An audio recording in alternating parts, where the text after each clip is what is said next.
Identifying your emotional triggers. Emotional triggers are events in the outside world and thoughts within you that cause emotions to well up.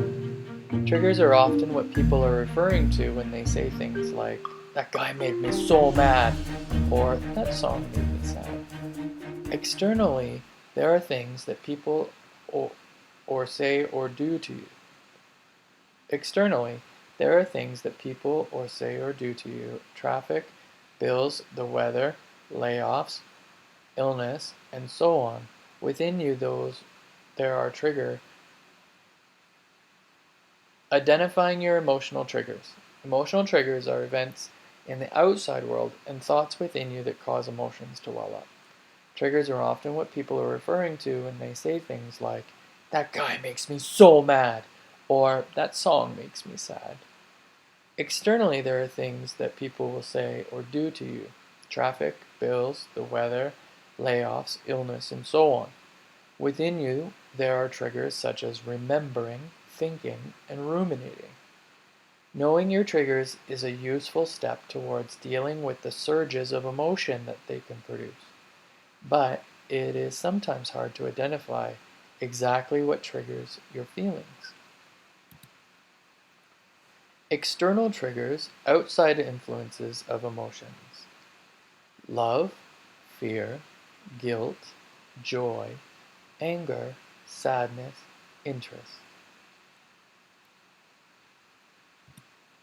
Internal triggers, thoughts: love, joy, interest, anger, sadness, fear, guilt, and shame.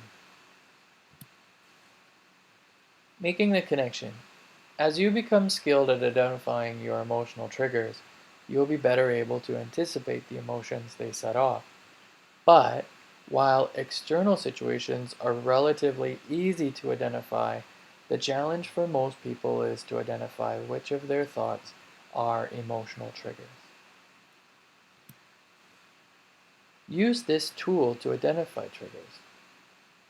Knowing your thoughts: day, time, situation, thoughts, emotions. Identify which day and at what time your trigger occurred. What happened? Capture the basics. What thoughts did you have about what triggered you? What thoughts did you experience? Note intensity.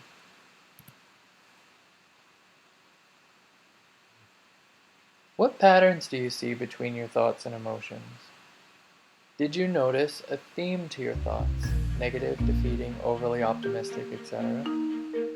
What thinking patterns would you like to change?